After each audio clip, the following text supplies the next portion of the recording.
Sejam todos bem-vindos. Eu sou o juiz auxiliar da Escola Judicial do TRT da Primeira Região, Fábio Rodrigues Gomes, e vou apresentar o Leitura Teóricas. O nosso programa de hoje vai ter a honra de receber o meu amigo Homero Batista Mateus da Silva. O Homero ele é juiz do trabalho desde 1996 e atualmente ele ocupa a titularidade da 88ª Vara do Trabalho de São Paulo. Ele também foi conselheiro da ENAMAT no biênio 2018-2020 e juiz auxiliar da vice-presidência do TST de fevereiro de 2020 até agora, fevereiro de 2022. E além dessa carreira consolidada na magistratura do trabalho, Homero também tem uma riquíssima vida acadêmica. Ele é mestre e doutor pela USP e professor de Direito do Trabalho e Seguridade Social nessa mesma prestigiosa universidade. Homero também tem diversos livros publicados sobre prescrição trabalhista, responsabilidade patrimonial, comentários à reforma, uma CLT comentada. Mas no dia de hoje, especificamente, nós vamos conversar sobre um verdadeiro tratado de direito e processo do trabalho que o Homero escreveu. Inicialmente, era uma obra com aproximadamente 10 volumes, se eu não me engano, uma obra extremamente extensa, bastante profunda, e recentemente o Homero recebeu um convite da editora Revista dos Tribunais, reformulou a sua coletânea, colocou ela em 4 volumes revistos e ampliados, e foi recentemente publicada em 2021, como eu mencionei antes, pela editora Revista dos Tribunais. No volume 1, ele trata da teoria geral do direito do trabalho e do direito sindical. No volume 2, fala do direito individual do trabalho. No volume 3, sobre saúde do trabalhador, saúde do trabalho e profissões regulamentadas. E o volume 4, ele fala sobre o direito processual do trabalho. Caro Homero, é um enorme prazer tê-lo aqui no nosso programa da Escola Judicial do Rio.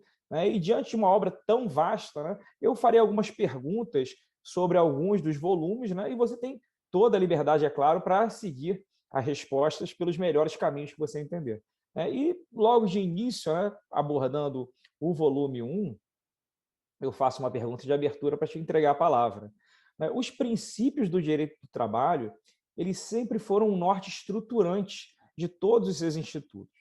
No entanto, e você sabe bem disso, eu sou um crítico muito severo do pós-positivismo, nos tempos de hoje, essa espécie normativa, os princípios, eles adquiriram um nível de importância decisória na tomada de decisão como nunca antes foi visto na nossa história jurídica.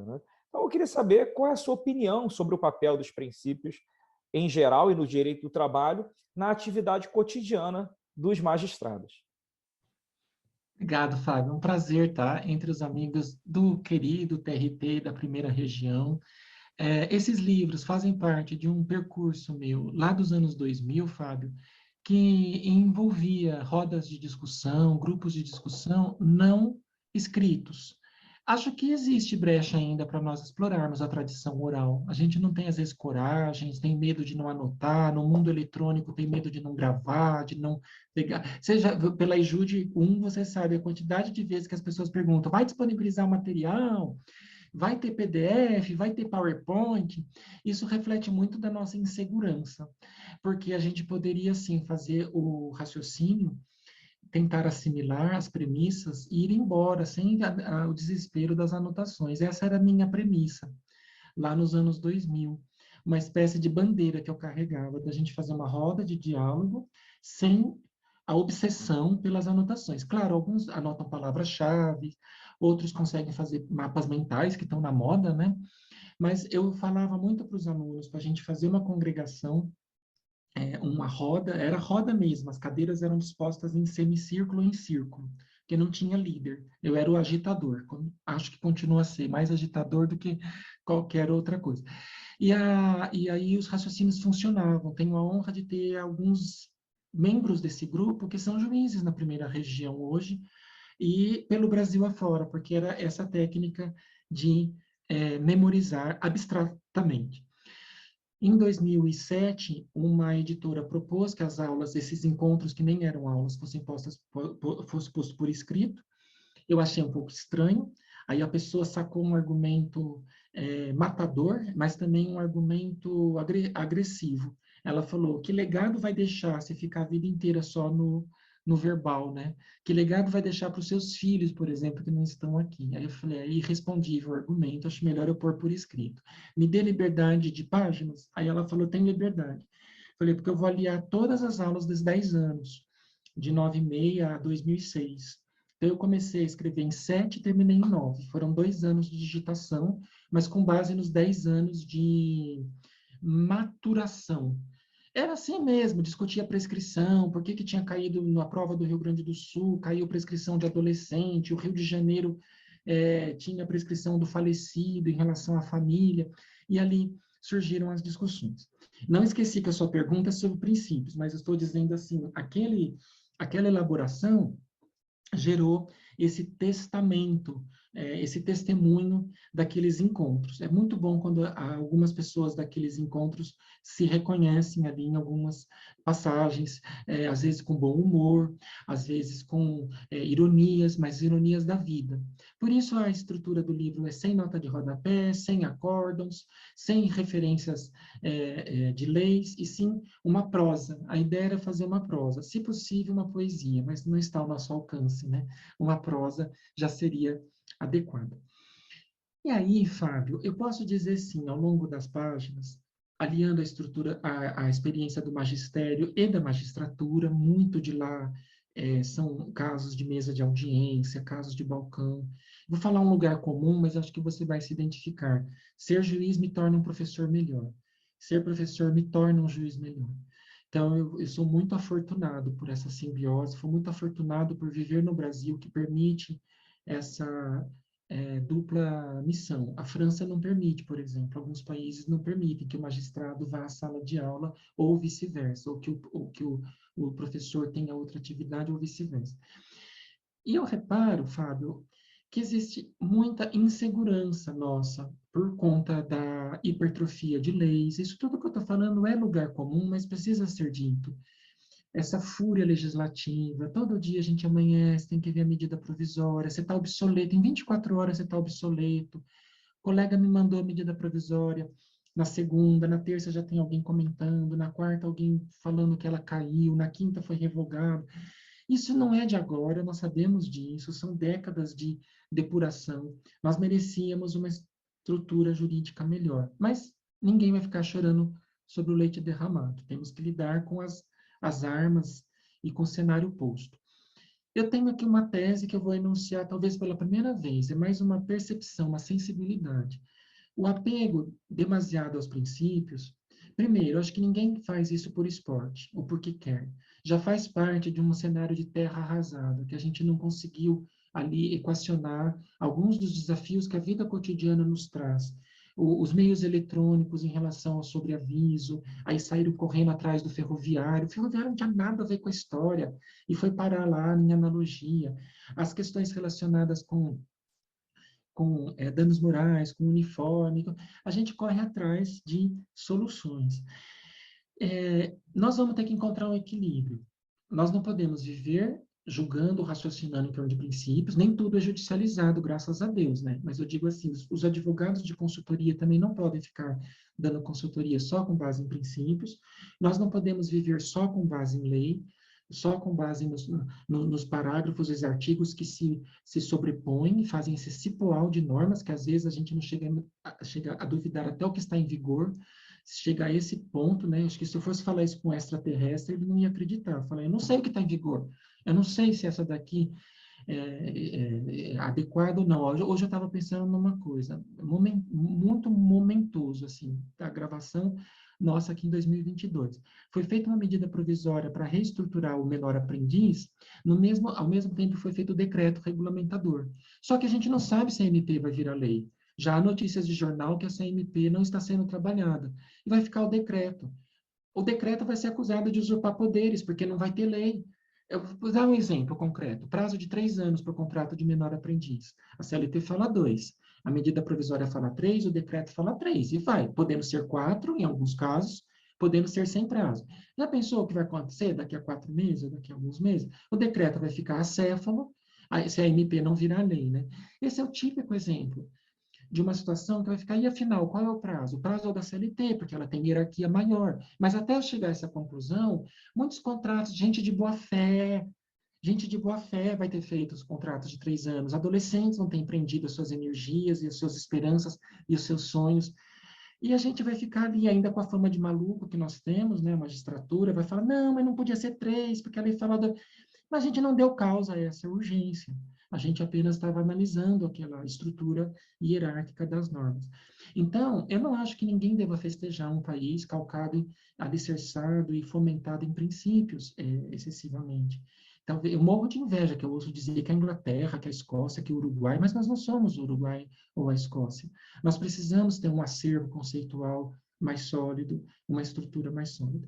Então, o livro trata de princípios, mas com esse respeito e, como que eu poderia dizer, essa reverência, para que a gente dê uma resposta para a sociedade que seja apropriada aos seus anseios. É perfeito, Homero. Eu também entendo que o caminho do meio é sempre o melhor, né? Nem tanto ao mar, nem tanto à terra. E só para fazer um parênteses aqui para quem está nos ouvindo, né? O livro do Homero é primoroso. Isso é uma leitura muito leve, muito agradável, muito rica, muito conteúdo. E eu percebi que você se preocupou muito com a compreensão da sua mensagem, né? Porque existem alguns livros, nós que lemos bastante, né? Sabemos que o autor se preocupa muito em parecer erudito, né? Mas é aquela erudição que torna a leitura árida, complicada para o aluno, para o leitor. O seu livro é o contrário disso, é um livro muito agradável, com muito conteúdo e que nos torna, nos aproxima, às vezes, de temas muito complicados, temas que podem ser muito difíceis na prática, como você mesmo disse. A prescrição é um exemplo, né? Porque existem tantas variáveis, tantas situações diferentes, onde a prescrição, ainda mais a trabalhista, que tem a bienal, a quinquenal, elas entram em conflito, que, de fato, é importante você ter esse amparo doutrinário de fácil compreensão. Mas voltando ao ponto, Homero, e fazendo um link com o que você disse, né? Queria a sua opinião, ainda aproveitando o volume 1, né, sobre as mudanças que aconteceram no sistema sindical brasileiro a partir da reforma trabalhista. Porque a reforma trabalhista, de certa maneira, foi uma reação do legislador à jurisprudência, sobretudo do TST, alguma coisa do Supremo, mas sobretudo do TST, que vinha ocupando esses espaços, né, largados de lado ou mal regulamentados pelo Poder Legislativo, e o Judiciário foi ocupando cada vez mais. E, de repente, aconteceu um contexto político muito peculiar que permitiu uma janela e gerou uma reforma amplíssima num espaço de tempo curtíssimo. E, dentre as mudanças, houve o fim do imposto sindical, né, a flexibilização das regras legisladas, a figura do hipersuficiente, se sobrepondo, inclusive, à vontade do sindicato. Então, eu te pergunto, qual é a sua opinião sobre essa reconstrução, ainda que parcial? E se também há espaço, na sua opinião, para que isso seja levado adiante e seja incorporado na própria Constituição brasileira a liberdade sindical plena, né, sem a velha unicidade que ainda está contida lá? Perfeito, eu vou responder em 3 etapas, mas já respondo afirmativamente a quase tudo que você falou, e o rumo, a meta é a liberdade. Não há país que não tenha vivenciado as dores desse nascimento, e a Convenção 87 é a meta. Já deixo claro de antemão, não tem meias palavras, não tem como sustentar qualquer outra camisa de forças. Fábio, deixa eu só brincar assim, com relação à prescrição. Bom, primeiro, para a plateia saber que não foi combinado o elogio que você generosamente fez, nós temos 40 páginas de prescrição e nos rascunhos iniciais eram 4 ou 5 páginas de prescrição. Esse livro teve 3 ou 4 edições, e ele está como se fosse a 4ª edição, mas a gente considera a primeira porque foi uma reestruturação completa. E veja só, a prescrição, que é do direito romano, de 1.600 anos, passou pelas ordenações manuelinas, afonsinas, manuelinas e filipinas, passou pelo Código Civil e ainda nos desafia na mesa de audiência. Isso é indescritível, é inenarrável. Como que pode um instituto de simples contagem de prazo? Quando eu vou falar para plateias variadas, eu falo é contagem de prazo, saber qual é o prazo máximo. E está em 40 páginas, e eu acho que a próxima edição vai estar em 50.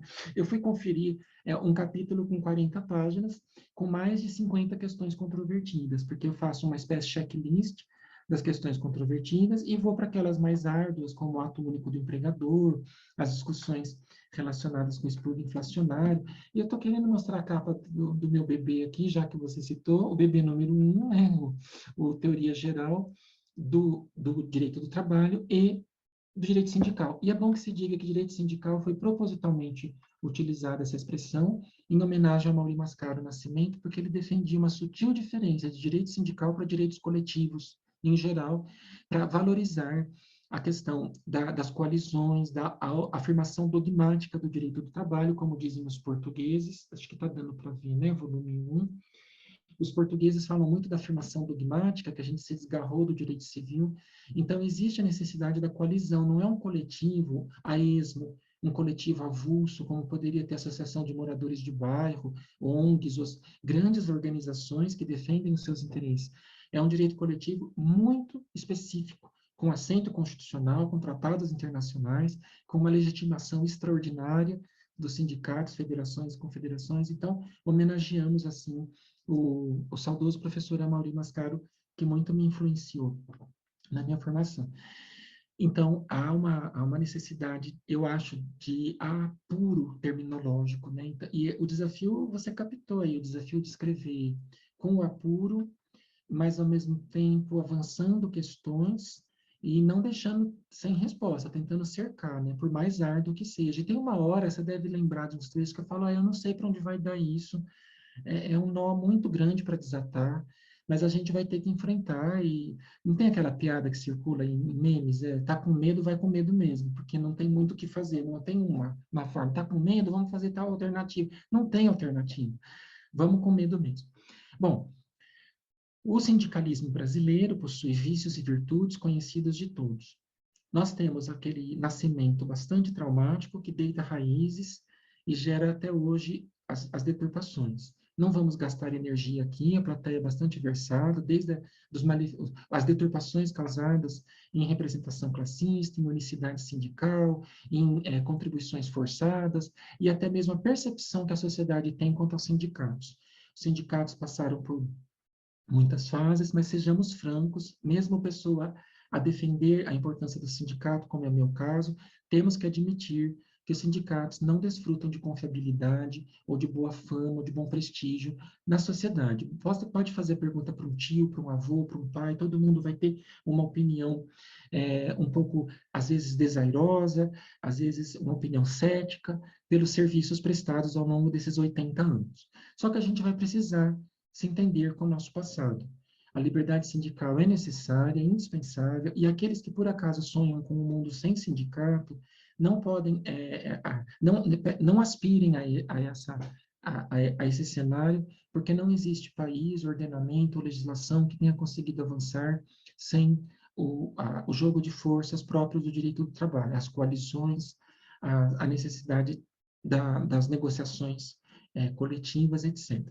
Então, o que eu posso dizer? A reforma de 2017, ela, como você tangenciou na pergunta, ela aproveitou uma oportunidade histórica, abraçou ali alguns temas polêmicos e foi em frente. Não sei nem, né, se o presidente estivesse aqui ou os senadores responsáveis estivessem aqui, não sei nem se eles mesmos acreditavam na vitória cachapante que iam ter, aquela situação que o senador falava, eu sou contra, mas voto a favor.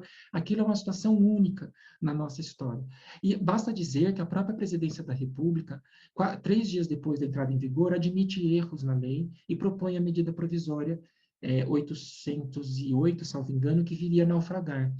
Há até uma inquietação no constitucionalismo se uma autoridade pode sancionar uma lei e no dia seguinte dizer que sancionou uma lei com vícios, se ela não deveria ter zelado ali para não deixar sancionar. Lei com medida provisória para corrigir lei também é um fenômeno inédito nesse mundo memorial nosso. Dito isso, é evidente que ali alguns atropelos, alguns ajustes aconteceram. Se me perguntarem assim um modelo adequado para a gente sair do passado pesado e aspirar a um horizonte mais amplo, eu pensaria numa regra de transição. Acho que é de bom senso, acho que faz parte dos nossos consensos, formação de consenso, fez parte de experiências históricas da maioria dos países. Regra de transição que fora proposta em projetos lá no anos 2000, o projeto Berzoini, como é chamado, projetos de desapego às contribuições sindicais obrigatórias. O que seria uma regra de transição numa troca de miúdos aqui? 5 anos, diminuindo 20% a cada ano, alguma regra assim que chamasse atenção para desaparecimento das fontes de custeio e abertura para a liberdade sindical. Ali se optou por um corte abrupto da fonte de custeio e não foi seguido por um corte da unicidade sindical. Então, não é assim um cenário tranquilo, ele ainda vai gerar muitas controvérsias. Agora, na parte final da minha resposta, para a parte final da sua pergunta, não tem retorno, não é um caminho com retorno de dizer assim, vamos voltar para a unicidade com classista, com contribuição compulsória. Não, nós temos que aspirar a horizontes maiores, que passam pela Convenção 87. Tem um dado pitoresco aqui, acho que eu fiz constar no livro, que eu não sabia, fui informado, salvo engano, pelo eminente professor aposentado Cássio Mesquita Barros. A proposta de ratificação da emenda 87, Fábio, é o projeto em tramitação no Congresso Nacional mais longevo. É o que está há mais tempo, porque o bilhete lá, o pedido de ratificação está assinado por Eurico Gaspar Dutra. A nova geração nem sequer vai lembrar que é um presidente de 45 a 49. Custa crer, né? Como que eu vou explicar isso para um francês, para um chinês, para um japonês ou para um americano, que eu tenho um projeto andando desde 49? Ou explicar para o meu filho, ou explicar para o extraterrestre. Toda vez eu penso no extraterrestre, ele entra aqui, eu falo, tem um projeto andando desde 49, já foi, já voltou, o governo Fernando Henrique puxou, depois devolveu, o governo Lula disse que ia, depois devolveu. Está andando desde 49. Nós somos um laboratório de análise jurídica mundial, né? Por quê? Precisa ter consenso. Hoje, se ele for ratificado, ele já é suficiente para derrogar a Constituição.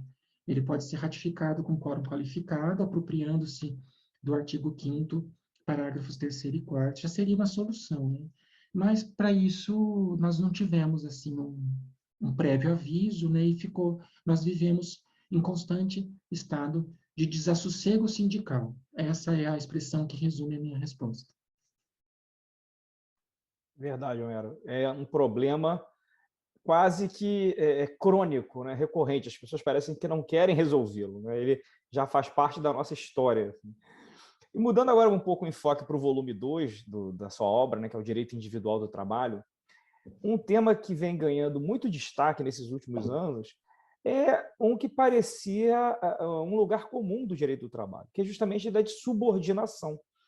Porque muitos autores, com o objetivo de tentar enquadrar, né, ou conceitualizar institutos novos, fenômenos sociais novos, tentaram ressignificar a ideia de subordinação, né, geralmente adjetivando a palavra. Subordinação estrutural, subordinação algorítmica, tudo para tentar fazer com que aquele fenômeno, aquela situação, aquele estado de fato, pudesse ser subsumido, encaixado no artigo 3º da CLT. Né? O exemplo mais evidente atualmente é o do trabalho em plataformas digitais. Qual é a sua opinião sobre esse assunto? Você pensa que nós devemos seguir por aí e tentar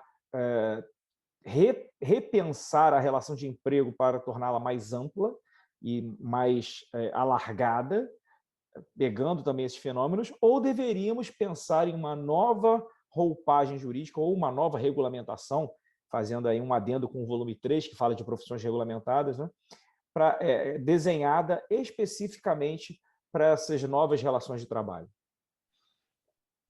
Agora você me pôs na fogueira, né? Agora é a parte difícil do nosso encontro, né? Vamos lá, vou procurar os meus coelhos aqui na cartola e tirarei um coelho da cartola. Já que eu estou falando dos meus filhos, o 2 é o maiorzinho aqui, né? Ele para em pé, pelo menos não posso ser acusado de uma tese insólita, né? Ele está com 1000 páginas, hein? Eu não sei se a gente merecia um país de 1000 páginas só de cálculo de hora extra, de adicional noturno, de justa causa e fundo de garantia, quer dizer, o contrato de trabalho, como diz o subtítulo, né? O contrato individual, o direito individual do trabalho, e aqui estão os requisitos do contrato de trabalho. Volume 2, trabalhoso. Olha, Fábio, eu tenho a gente pode ter inveja do bem, né? Inveja é um dos pecados capitais, mas eu tenho uma inveja do bem da Inglaterra. Eles chegaram lá, a plataforma famosa chegou lá e falou, eles não têm nada direito, não tem nada, não tem nada. Chegou lá no judiciário, que as pessoas gostam de dizer que não tem justiça do trabalho nos outros países, mas tem. A Inglaterra tem a corte do emprego lá. E chegou no judiciário, eles falaram, nós não podemos deixar a pessoa à míngua. só dizer que ela é um cidadão que faz como melhor lhe aprouver. Essa pessoa precisa de direitos básicos. Admite-se que o contrato seja atípico. Nós temos carradas de contratos atípicos, desde o atleta profissional, o autoexecutivo, até o doméstico, pronto, rural. Nós sabemos que existem peculiaridades, mas o fato de ser atípico não significa que a pessoa não necessite de uma rede de segurança, a expressão do Valentim Carrion, uma rede de proteção. A rede começa pensando na seguridade social. Então, nós não podemos também fazer um movimento paradoxal de liberar algumas profissões que possam ficar à margem. Aí as pessoas falam, contribui como autônomo, mas não é tão fácil assim. Existe burocracia, existem custos para esse recolhimento. A pessoa que trabalha de dia para comer à noite, chega a ser assintoso, desrespeitoso falar que ele recolha por sua conta. Então, o que a Inglaterra fez? Que foi muito divulgado há 4 anos atrás, o Uber perdeu, chegou-se a cogitar de sair de Londres, mas não é um custo que ela possa assumir. É dizer que são trabalhadores, conquanto não tem o âmago do direito do trabalho, tem os direitos básicos dentro do sistema deles. Para quem domina o idioma inglês, eles separam o employee do worker, mas não é muito diferente do que a gente faria aqui. O empregado senso estrito e os trabalhadores conexos. A Volia, uma das grandes inspirações da primeira região, ela defende uma tese interessante para se pensar. Já que a gente está num mar revolto, num deserto, propor que as plataformas sejam pelo menos comparadas a trabalho avulso.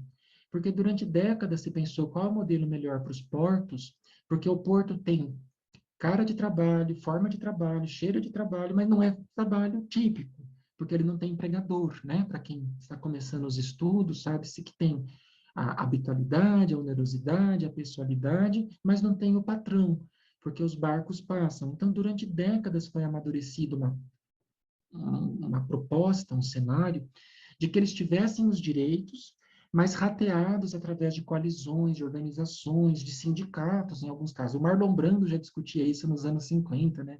No clássico lá, Sindicato dos Ladrões.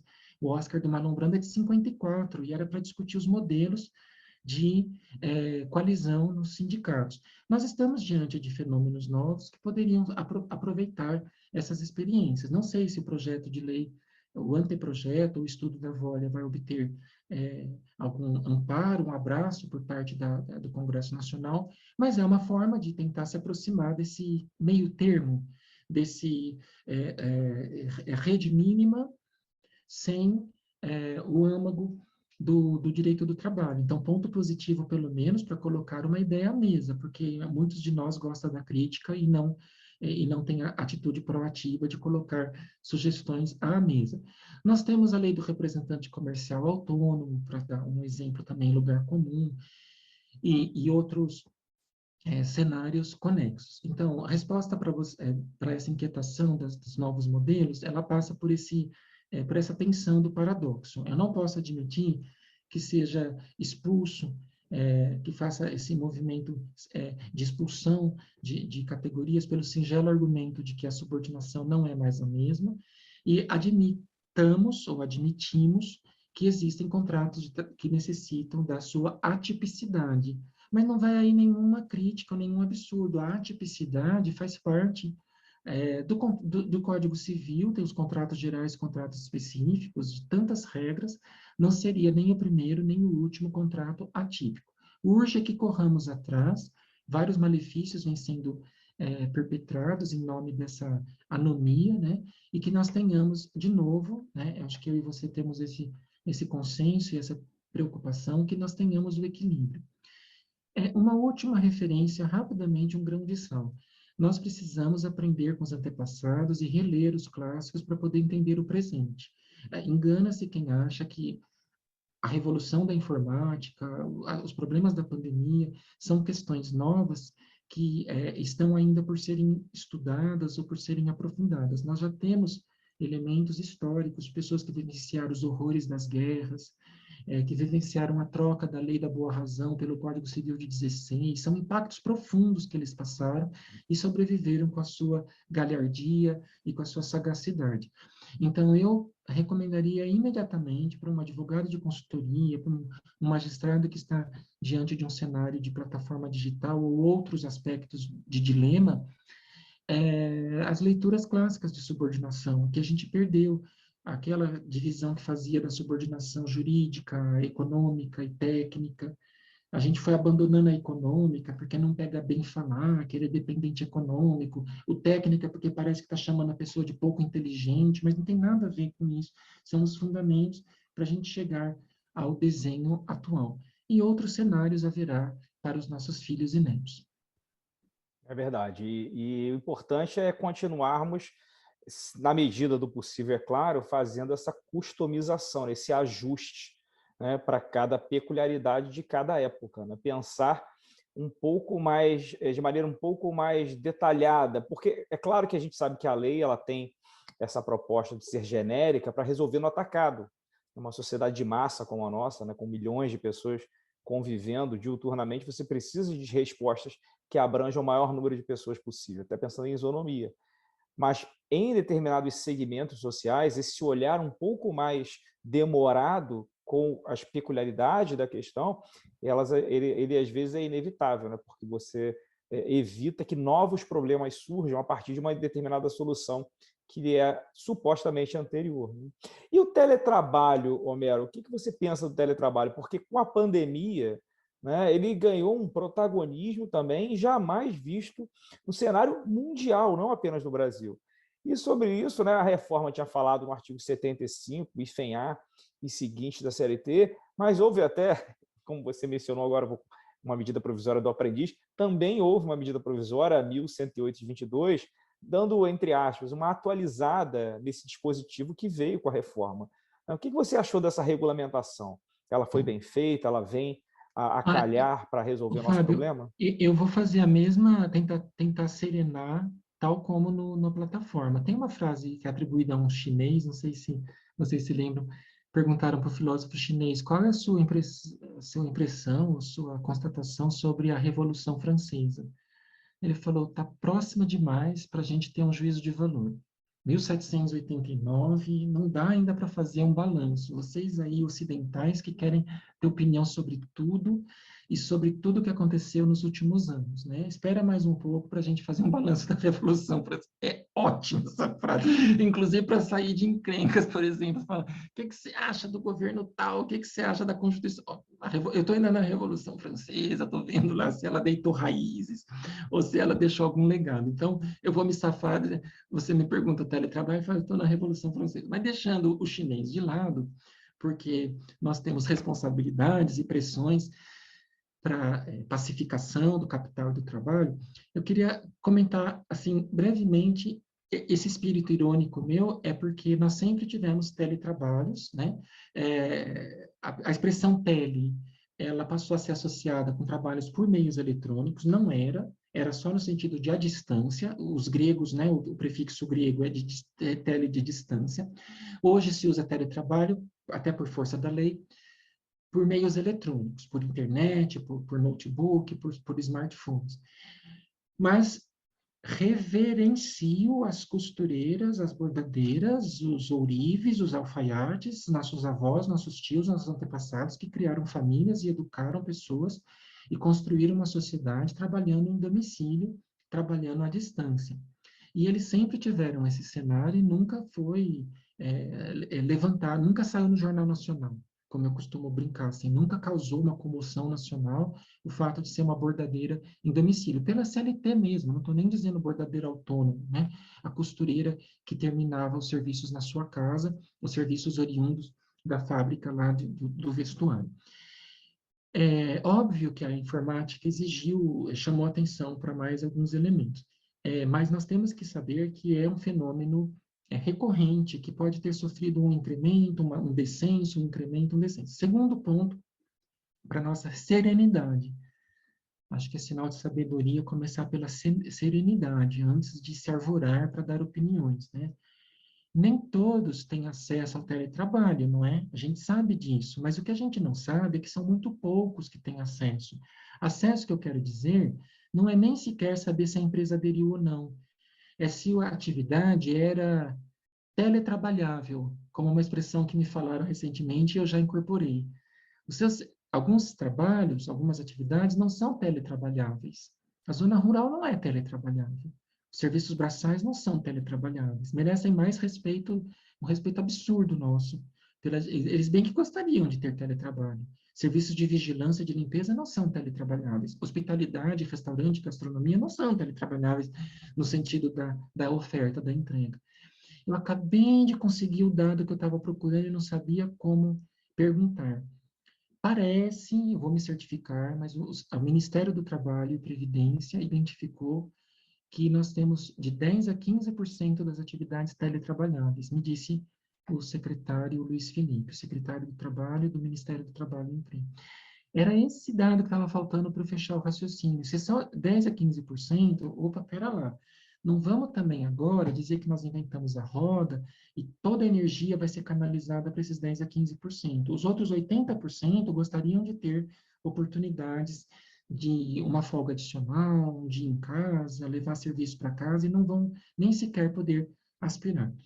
Então, dito isso, respeitando as costureiras e respeitando que tem 85% a 90% fora, dentro do mercado de trabalho, fora do mundo teletrabalhável, eu respondo para o meu amigo Fábio que os 10 a 15% estão regulamentados pela reforma de 2017, necessita de calibragem de alguns assuntos que aí a gente não tinha refletido, não tinha acontecido ainda, dos trabalhos híbridos, da dificuldade do controle de jornada.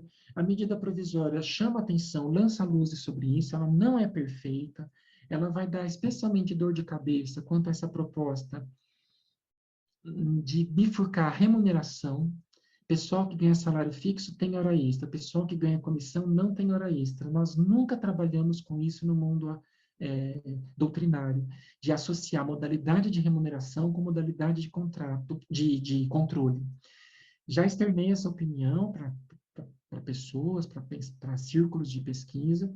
Acho temerário que a gente parta para uma bifurcação. Mas, enfim, é o que está na norma, e nós talvez tenhamos que trabalhar, Fábio, com o mundo de presunções.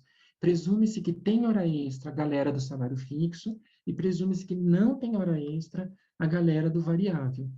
Mas já soube que algumas empresas estão preocupadas porque o variável justamente é controlado pela unidade de produção para poder receber quantos colares, quantos balaios, quantas cadeiras, quantas calças você fez, quantas peças jurídicas, quantas plantas de arquiteto. Então, há um controle subjacente ao pagamento. Aquela bifurcação ali ainda me deixa um pouco atônito, mas sei que essa opinião ainda é minoritária. E pode ser que a medida vire lei, né? Nós estamos gravando essa conversa no auge da tramitação da medida provisória. Então, que veio para ficar, não resta dúvida. Maiormente eu dizendo que já tem décadas em casos análogos, né? O que veio para ficar também impulsionado pela pandemia. Só que, última frase, nós não chegamos a um ponto que disseram que a França chegou, que é pegar o teletrabalhável e obrigar a empresa. Nós não chegamos a esse patamar, até porque a França também usou isso para enfrentamento da pandemia. Em vez daquelas listas que nós tínhamos, banco de horas, férias, feriado, a França transformou o teletrabalho em obrigação para o empregador. Isso é bem inquietante também. Talvez na nossa Constituição nem passasse. Você entendeu? Obrigar o poder diretivo a aderir ao teletrabalho, ainda que ele não queira. Então, os empregados, no caso, vão de roldão aí, né? Vão sugados por essa compulsoriedade. Então, a gente ainda teria mais lenha para queimar se houvesse essa necessidade. Mas, enfim, é necessário a calibragem, é um mundo novo que agregou pessoas com remuneração maior, pessoas com status maior, por isso talvez tenha ganho uma visibilidade que as costureiras não tinham. Era isso que eu queria dizer. De fato, essa regulamentação, assim, como a França fez, como o Brasil costuma fazer, ela é sempre um fio da navalha, né? Porque quando você regulamenta, você interfere. Quando você interfere, às vezes surgem externalidades, né, consequências outras que não foram previstas por ninguém. Então, às vezes, o que poderia ser uma solução vira um problema. Você obrigar o teletrabalho para todos, a despeito de quem quer ou não quer, ou do segmento econômico, é algo que você só intuitivamente já percebe que vai gerar um resultado talvez não muito É bom a promissor, gente né? saber que existiu isso no vizinho, para a gente saber que nada é tão ruim que não possa ficar pior, né? Exatamente. Homero, e voltando agora para o volume 3, né, Saúde do Trabalho, vou te fazer duas provocações aqui. Esse BB3, aí, saúde. Saúde do Ele, Trabalho e ele Profissões existe Regulamentadas. muito por conta da matéria que eu leciono na faculdade, que é saúde. Ele não poderia Ah, ficar legal. dentro do contrato, que a gente acha que ele é só Sim, e é um tema então, ele até tem um vastíssimo. bebê, ele é o mais magro dos quatro, mas é um bebê de 600 páginas, tá bom, né? Ele é Para ter o do fit, ele é lugar ao fit, mas sol, ele é da robusto também. manutenção. Mas eu vou te fazer duas provocações quando a gente fala de saúde, né? A primeira delas é em relação aos acidentes de trabalho, né? No Brasil, a gente continua com um índice muito alto de acidentes do trabalho, né? E a Constituição brasileira ela regulamentou a indenização por acidente de trabalho, no artigo 7º, 28, e ela trazia a hipótese de responsabilização subjetiva do empregador. Além daquela tarifada, né, do INSS, nós tínhamos a subjetiva do empregador que participasse do dano na realização, né, na criação do dano à imagem, à estética, ou material, ou moral do empregado, com uma conduta dolosa ou culposa. Não é isso? É o que está escrito na Constituição. Não obstante isso, o Supremo, naquele julgamento famoso, recurso extraordinário 828.040, para quem quiser conferir no Google aí, ele decidiu aplicar o artigo 927, parágrafo único do Código Civil, né, trazendo para o direito do trabalho o instituto da responsabilização objetiva quando o empregador executasse ou exercisse atividades de risco. O que você achou desse julgamento? Assim?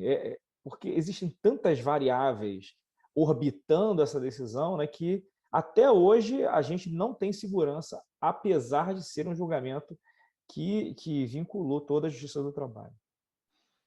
Bom, de maneira geral, como cidadão, não no magistério, não na magistratura, nós sabemos que não é a linha primordial do Supremo, havia até quem já antevisse que o julgamento seria contra o artigo do Código Civil, haja vista os julgados da terceirização, da PJ, da representação comercial autônoma, mas esse obteve consenso, obteve lá pelo menos a formação da maioria, né? Não um consenso, mas a formação de maioria em prol do risco exacerbado. Havia indícios, indicadores de que nós teríamos essa decisão, porque o risco exacerbado, historicamente, é objeto de estudo aprofundado na legislação civil, no ambiente securitário, que é um ambiente que eu gostaria de conhecer melhor, que tem grandes estudos sobre contratos de seguro, cláusulas de exoneração de responsabilidade, nos contratos civis, propriamente ditos, nos contratos atípicos, já que a gente falou deles, né? Nos contratos de transporte, né, no mundo aeronáutico.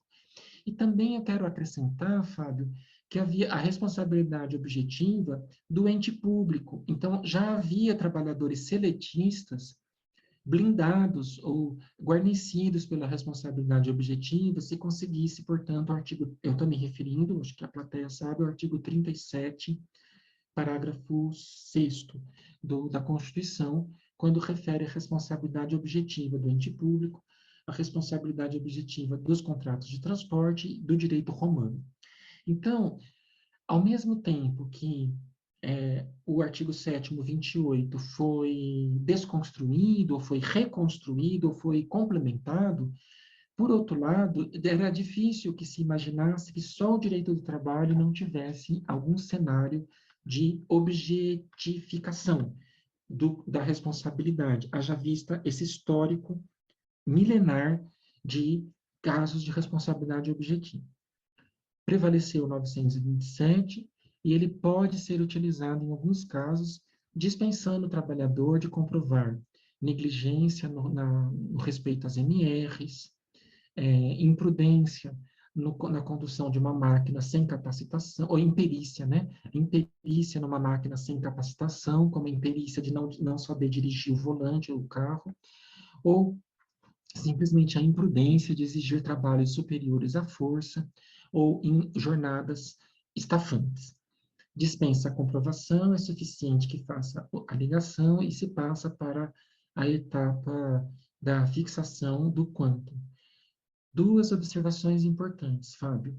Primeiro, uma defesa digna, bem feita, um advogado bem capacitado em mesa de audiência deve dizer assim: sei que existe uma plausibilidade na responsabilidade objetiva, que a parte contrária sustenta e o magistrado, em casos análogos, já julgou, mas quero produzir provas de minha idoneidade, das medidas que nós tomamos para minorar o efeito, do histórico da empresa, das precauções tomadas em prol da redução da indenização. As pessoas se esquecem ou não manejam isso. Então, numa era de responsabilidade objetiva, é direito da parte reivindicar redução da indenização para que seja tratado os desiguais de modo desigual. A empresa desairosa, desrespeitosa e descumpridora dos direitos deve ser tratada de modo diferente da empresa zelosa, cumpridora, conquanto ambas possam estar em riscos exacerbados, em atividades de maior risco. Essa é a primeira observação, que os magistrados sejam sensíveis e que os advogados ampliem o leque, não fiquem só no embate sub versus ob, e sim que, na objetiva, existem muitas pessoas de boa fé, de boa índole, zelosas, mas que tiveram ali, o raio caiu naquele dia, naquele local.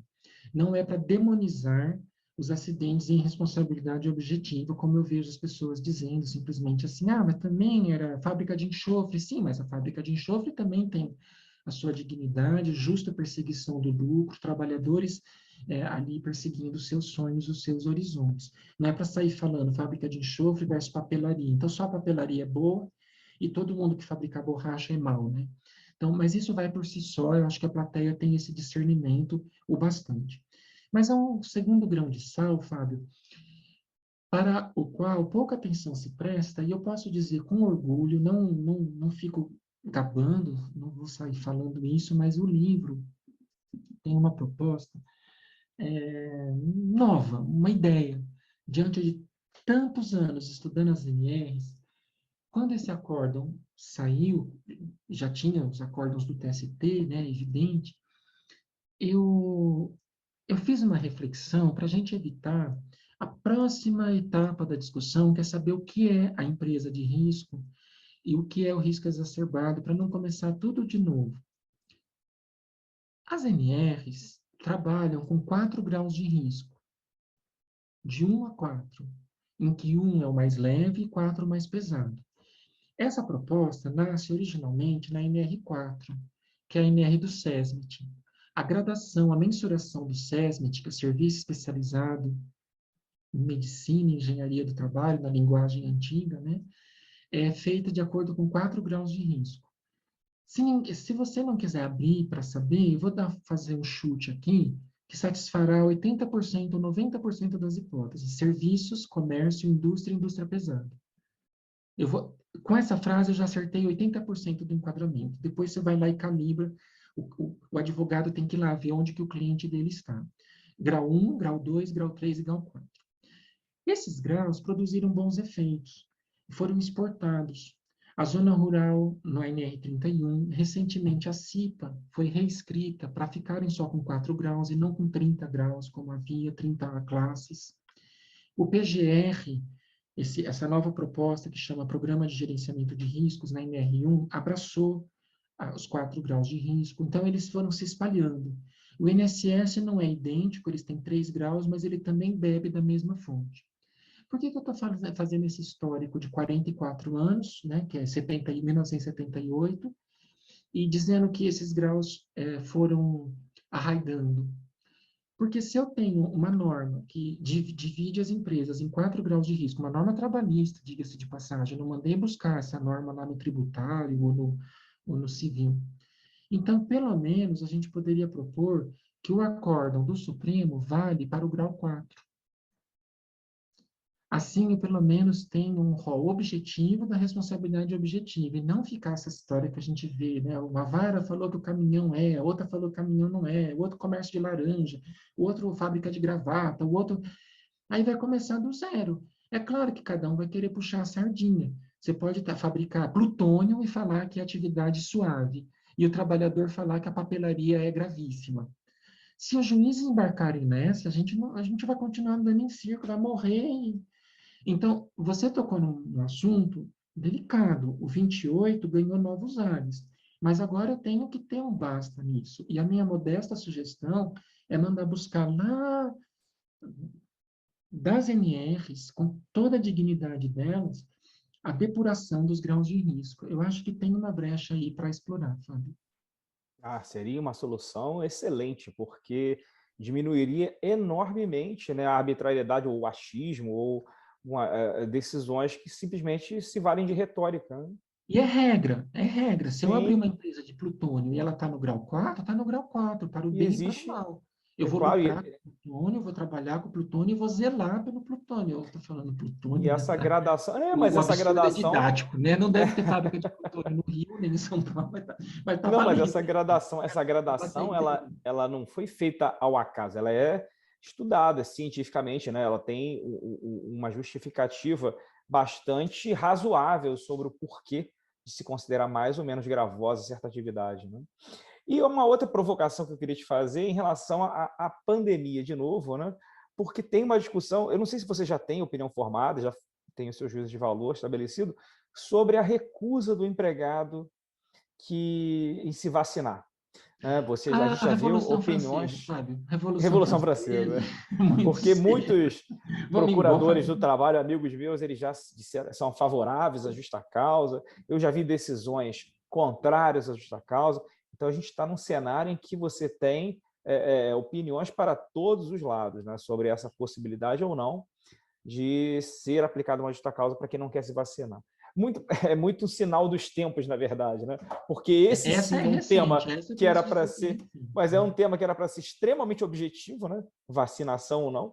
E nos tempos de hoje tudo se politizou, tudo se ideologizou de tal maneira que, infelizmente, a gente entra numa Nós guerra temos que retórica nos, complicada, né? nós temos que nos blindar, nos proteger, Exato. e o mundo passa, as concepções passam, a gente tem que ser técnico, né? Eu acho que eu acordo orando para ser técnico e durmo pensando em ser técnico e que Deus nos proteja das paixões, né? Como se diz, porque a gente não pode também cair numa bola dividida dessa. Eu acho que décadas de construção da sua história, do seu percurso, podem desaparecer em 24 horas.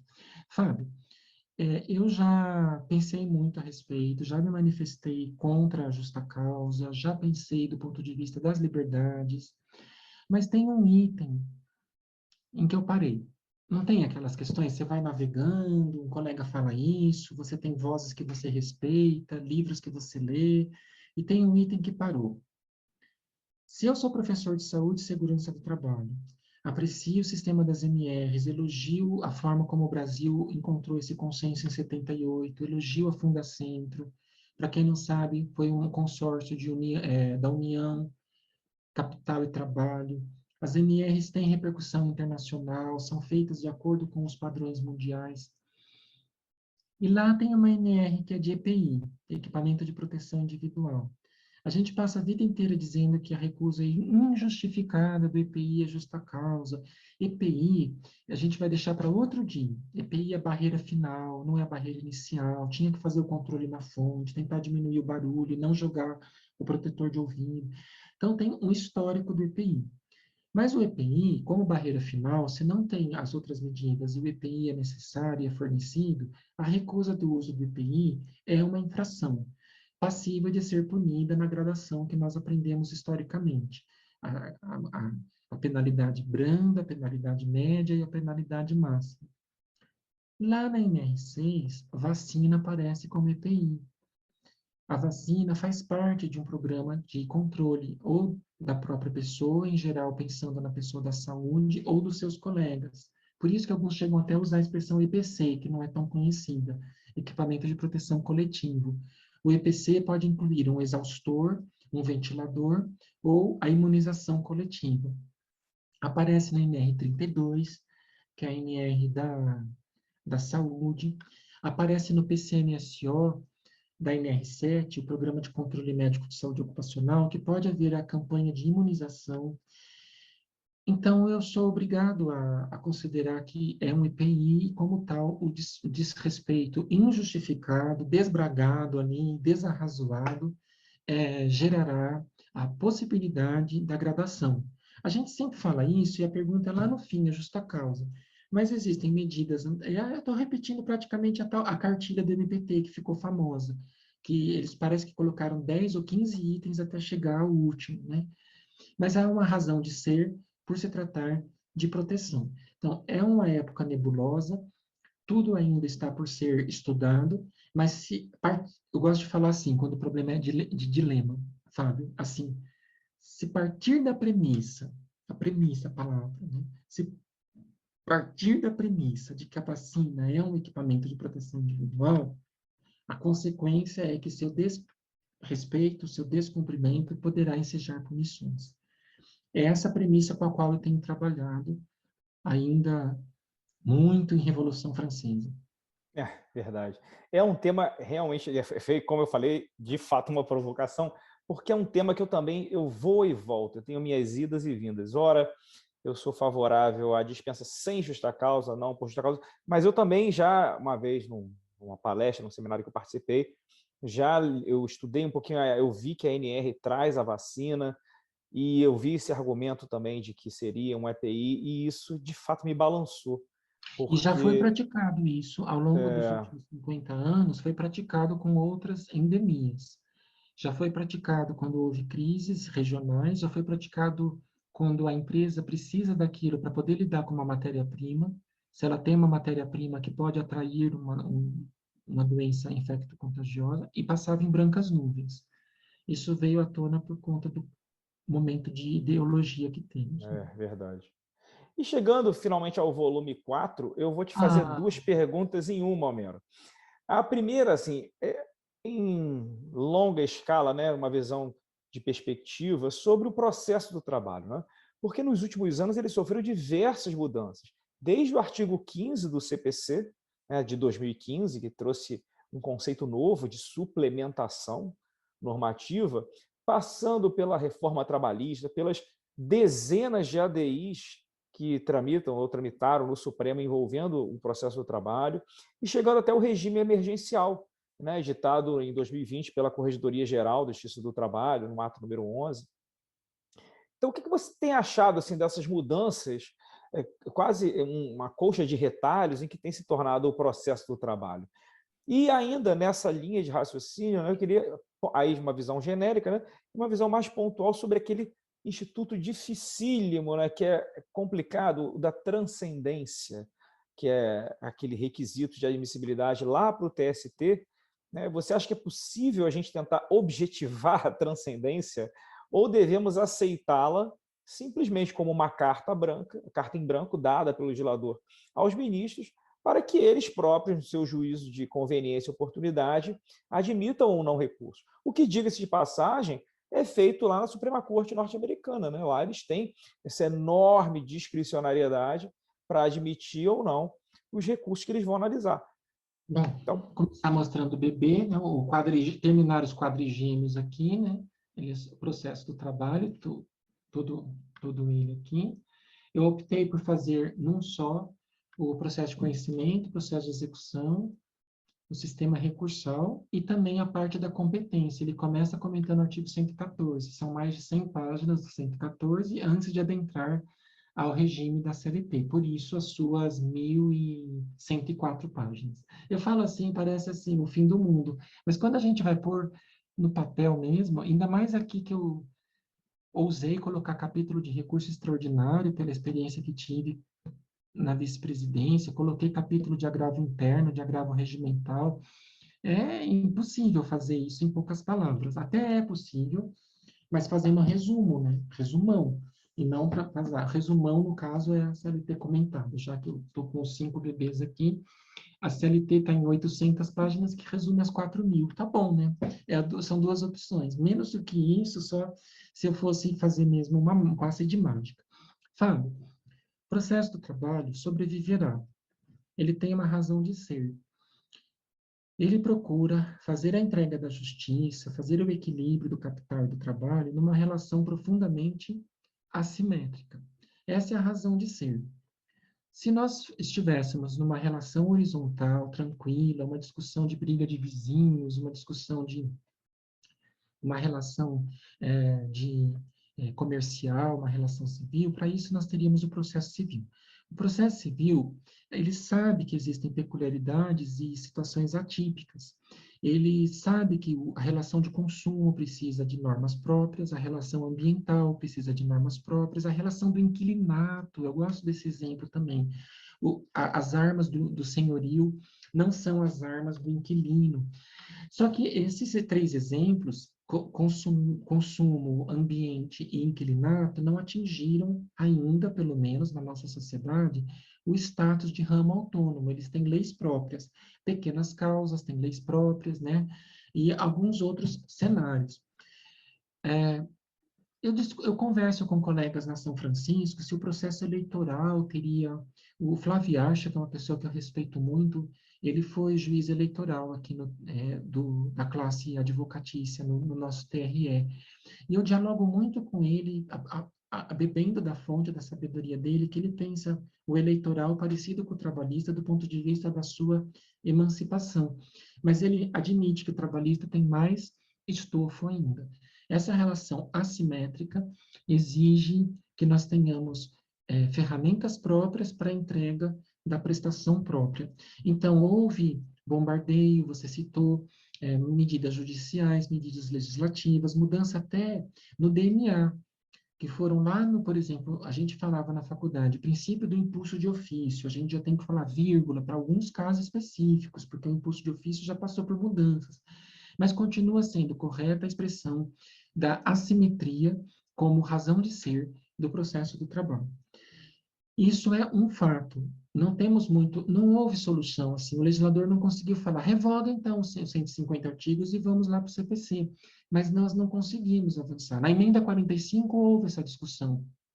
Lembra que tentaram trazer as relações de consumo? Falaram, como é todas as formas de trabalho humano, então o dentista também é trabalho humano. Quem não gostou do dentista pode ir para a Justiça do Trabalho. O cliente no polo ativo, o dentista no polo passivo. Não dá certo esse raciocínio, nós acabamos misturando os conceitos. Então, eu tenho essa convicção, não é assim uma fé irracional, uma bandeira, eu tenho convicção de que está em boa premissa, em bom assentamento, a emancipação desse ramo calcado na relação assimétrica. Filtro para gestão recursal é um mal necessário, ponto. Eu não tenho o que falar mais, assim, de dizer, não, cada um por si e Deus para todos. São pletoras de processos, maiormente num país que não encontra outros canais de comunicação, outros meios de solução de conflito, que judicializa a maioria dos seus anseios. Então, nós precisamos de filtro. Os filtros já foram testados em numerosas vezes, diversos tipos de filtros. Você citou um filtro famoso, chamado de transcendência, que nasceu numa medida provisória do ano 2001, nunca regulamentado, e foi reavivado na lei de 2017. Ele tem alguns pecados originais, que vão precisar ser equacionados. O Pedro Paulo Teixeira Manos, de saudosa memória, ele tinha uma palestra brilhante sobre isso. Ele falava como que o filtro vai ser decidido pelo órgão de baixo e não pelo órgão de cima. Quer dizer, a turma do TST decide o filtro e não a SDI. Eu vou fazer a palavra dele aqui, que era ótimo, o bom humor dele era invejável. Ele fala, da forma como se encontra, é o mesmo que tirar a calça pela cabeça. Eu demorei para entender essa expressão, mas ele quis dizer assim, é o mesmo que dizer que pode decidir o filtro, mas depois eu revejo o filtro, isso vai gerar anomalias no sistema. Tinha que ter uma filtragem, talvez, coletiva, uma filtragem global. Essa calibragem ainda está por ser feita, ainda se deve. Essa filtragem também é usada no Supremo Tribunal Federal e, de alguma maneira, essa filtragem veio para ficar. Há um grão de sal, Fábio, na comparação do nosso modelo com modelos alienígenas, porque eles fazem isso no sistema deles não para gestão de número de processos, isso que eu não tinha entendido. Isso eu devo à professora Teresa Vambier, nas suas palestras, ela explica muito isso. Nós estamos fazendo por litigância de massa. Então, a nossa filtragem fala assim, ó, tem 150 mil processos esperando, eu estou falando a verdade, não é um número frio, 150 mil processos esperando 1.118, o ônus da prova na terceirização em regime público. Isso é lide de massa, precisa ter um corte, gostando ou não gostando. Não é o mesmo sentido de procurar a ratio decidente. Essa é a tensão sobre a qual nós estamos assentados e não sei como desatar. Nossa transcendência, os nossos filtros, eles estão sendo gerados e desenvolvidos em homenagem ao controle das lides de massa. Talvez a gente precise atacar na fonte, converter... Eu gostava da ideia de converter processos individuais em coletivos, que era o artigo 333 do CPC, que foi vetado, né? Uhum. Trabalhar com leads coletivas, que eu acho que é a salvação da lavoura, especializar a primeira instância. A Ada Pellegrini Grinover tinha esse texto, criar varas especializadas em ação civil pública, para o juiz não ficar sendo contado lá, avaliado pelo CNJ como um processo, abraçar mais leads coletivas e não transformar em 100 mil processos para depois ficar filtrando lá em cima. Entende que, na verdade, o filtro talvez seja mais útil na origem e não na foz desse rio. Uhum. Essa é a minha sensibilidade, mas que filtro precisa, precisa. Ah, eu concordo com você, porque da maneira como é hoje, né? Porque não sei quem foi que disse uma vez que, na verdade, inconformada, a parte sempre ficará. Quem perder, né, em alguma instância, se houver possibilidade, se ela conseguir acessar, ela sempre vai tentar almejar uma outra opinião que lhe favoreça. Então, enquanto você dispuser de recursos, eles serão manuseados. Então, a ideia de você fazer um desenho do processo para que a pessoa simplesmente entenda que aquilo terá um ponto final é algo extremamente salutar em um contexto como o nosso, onde você tem milhões e milhões de demandas. A instância recursal de Brasília, né, a extraordinária, ela tem que ser vista como a cereja do bolo. E para questões muito pontuais que objetivem a criar ainda mais sintonia, mais harmonia no Brasil inteiro. Não, e não para julgar o seu processo ou o meu processo especificamente, né? E daí você, de fato, tem que começar na base, e as ações coletivas são um caminho muito interessante, né? E os juízes ainda têm um certo, ainda mais na nossa área, eu acho que ainda tem um certo desconforto na palavra, Meus mas... cabelos brancos são todos do É, processo da voz, eu me orgulho muito, eu falo isso nas é, palestras. Eram 5 mil processos, não poderiam ser separados. Então, sim. eu adiro a qualquer proposta de coletivização das demandas. É verdade, é uma solução muito interessante. Homero, foi um grande prazer tê-lo É conosco. muito fácil falar com você.